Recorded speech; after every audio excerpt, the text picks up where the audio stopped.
Haleluya, haleluya, haleluya, kuna Yesu mwali wetu mukuru, mwali wetu wakanaka tinoya pamberi penyu nemoyo izere nerumbidzo.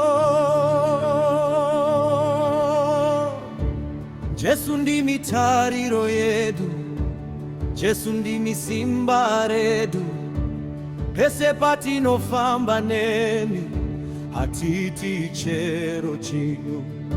Makati simudza patakawa, makati simbisa patakaneta, makavenekera nzira yedu, sakati noti haleluya. Haleluya Jesu, haleluya kuna mwali tinorumbiza zitarenyu nokusinga peri tichaimba.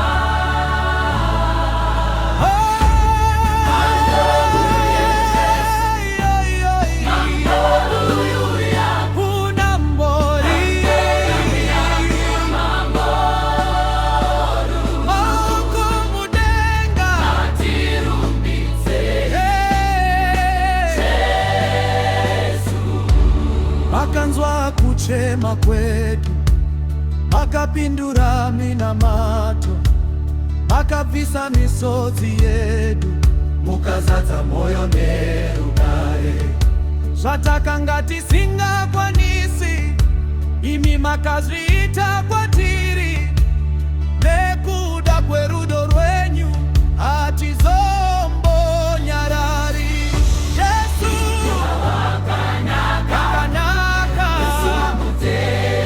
akatendeka,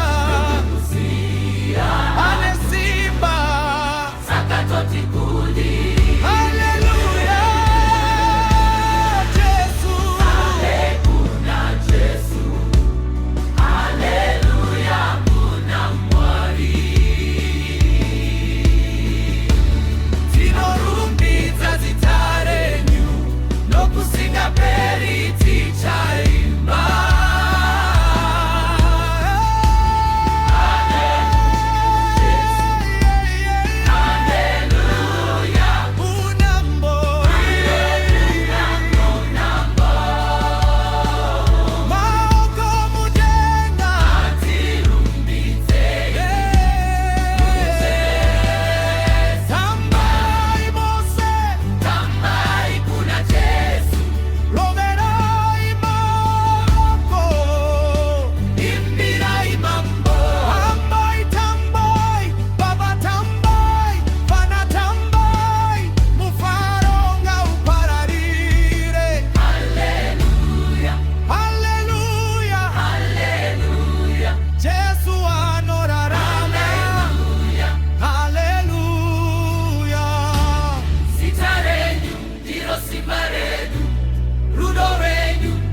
Tariro yedu, nyasha zenyu dzakatichengeta. Jesu tinokudai. kubva nhasi kusvika mangwana, ticharamba tichikurumbidzai. Kubva pasi kusvika kudenga, zita renyu ngarikudzwe.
Haleluya.